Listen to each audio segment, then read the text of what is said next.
AFC champions league 2 এর প্রথম match ঘরের মাঠে আহাল এফকের বিরুদ্ধে পর্যদুস্ত হওয়ার পর এমনিতেই বিপাকে রয়েছে সবুজ মেরুন ব্রিগেড। পরের ম্যাচ 30শে সেপ্টেম্বর সেপাহান এফসির বিরুদ্ধে অ্যাওয়ে ম্যাচ খেলতে যাবে মোহনবাগান। সেই ম্যাচটা খেলতে হবে ইরানের অন্যতম শক্তিশালী ক্লাব সেপাহান এফসির বিরুদ্ধে, যারা নিজেদের প্রথম ম্যাচ আল হুসেইনের কাছে পরাজিত হয়েছে। ফলে ঘরের মাঠে প্রথম পয়েন্টের খোঁজে থাকবে সেপাহান এফসি। খাতায় কলমে বিচার করলেও সেপাহান মোহনবাগানের থেকে অনেক বেশি শক্তিশালী দল। প্রথম ম্যাচে আহাল এফকের বিরুদ্ধে ঘরের মাঠে সম্পূর্ণ বিদেশি স্কোয়াড নিয়ে মাঠে নামতে পারেননি হোসে মলিনা। একমাত্র জেসন কামিন্স, টম অলড্রেড এবং আলবার্তো রড্রিগেজ প্রথম একাদশে শুরু করেছিলেন। দিমিত্রি পেট্রাতসকে মাঠে নামাতেই পারেননি। পরবর্তীকালে জেমি ম্যাকলারেন এবং রবসন রবিনহোকে মাঠে নামান, যদিও তারপরেও ম্যাচের ভাগ্য বদলাতে পারেননি হোসে মলিনা।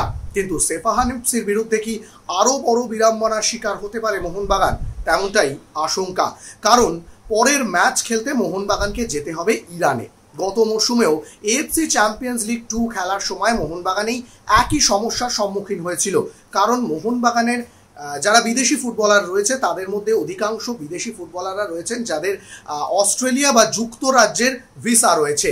সেক্ষেত্রে রাজনৈতিক কারণে অস্ট্রেলিয়া বা যুক্তরাজ্যের ভিসা থাকলে সেক্ষেত্রে ইরানের ভিসা পেতে সমস্যা হয়। ভিসাতে ইরানের স্ট্যাম্প পড়ে গেলে পরবর্তীকালে কিন্তু অস্ট্রেলিয়াতে বা যুক্তরাজ্যের প্রবেশাধিকারের ক্ষেত্রে একটা সমস্যা হয়ে যেতে পারে, এবং সেই কারণেই অস্ট্রেলিয়ান ফুটবলাররা বা যুক্তরাজ্যের ফুটবলাররা তারা কিন্তু ইরানের ভিসার জন্য আবেদন করতে পারেন না। এই সমস্যা কিন্তু গত বছরও মোহনবাগান যখন এএফসি চ্যাম্পিয়ন্স লিগ 2 খেলার প্রসঙ্গ ছিল তখন কিন্তু একই সমস্যার সম্মুখীন হয়েছিল।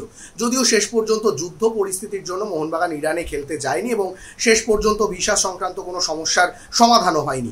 তবে এই মরশুমে এএফসি চ্যাম্পিয়ন্স লিগ 2 এর মোহনবাগানের পরের ম্যাচটাই ইরানে, অর্থাৎ আরও একবার সেই সমস্যার উদ্রেক হয়েছে। এবং সব থেকে বড় চিন্তার বিষয়, যেখানে মোহনবাগান প্রথম ম্যাচে পরাজিত হয়েছে, সেখানে দ্বিতীয় ম্যাচ সেপাহানের বিরুদ্ধে যদি সম্পূর্ণ বিদেশি স্কোয়াড নিয়ে সবুজ মেরুন ব্রিগেড তারা ইরানে যেতে না পারে, সেক্ষেত্রে কিন্তু আরও বড় বিড়ম্বনার শিকার হতে পারে হোসে মলিনার দলকে। তবে মোহনবাগান টিম ম্যানেজমেন্ট তারা কিন্তু কোনোভাবেই বসে থাকতে রাজি নয়। তারা সম্পূর্ণভাবে চেষ্টা চালাচ্ছে যাতে মোহনবাগানের এই 4 footballer Dimitri Petratos, Jamie Maclaren, Jason Cummins এবং টম অলড্রেড, এই 4 ফুটবলারের যাতে ভিসার আবেদন করা যায় এবং তাদের ভিসার যাতে অনুমতি মেলে। শুধু তাই নয়, তারা রাজনৈতিকভাবেও বিভিন্নভাবে চেষ্টা করছে যাতে সরাসরি অস্ট্রেলিয়ান সরকারের সঙ্গে কথা বলা যায়, কারণ এটা সম্পূর্ণ ফুটবলের বিষয়। রাজনৈতিক কারণে এমন একটা সিদ্ধান্ত হয়তো অস্ট্রেলিয়া বা যুক্তরাজ্য তাদের সরকার হয়তো নিয়েছে, কিন্তু এই যুক্তি দেখিয়েই আর্জি করা হচ্ছে যে যদি কোনো বছর ফিফা ওয়ার্ল্ড কাপ ইরানে আয়োজন করা হয় তাহলে এই দেশগুলো কি তাদের ফুটবলার পাঠাবে না বিশ্বকাপ খেলতে?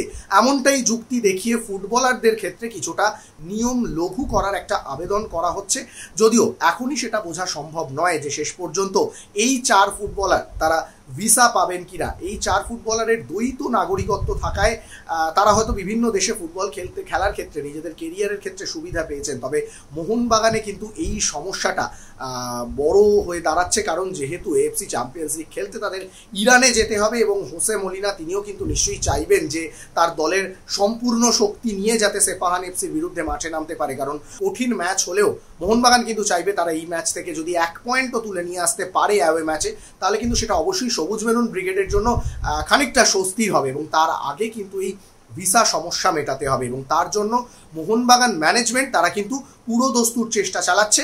এখন দেখার শেষ পর্যন্ত মোহনবাগান এই 4 ফুটবলারকে ইরানে খেলতে নিয়ে যেতে পারে কিনা।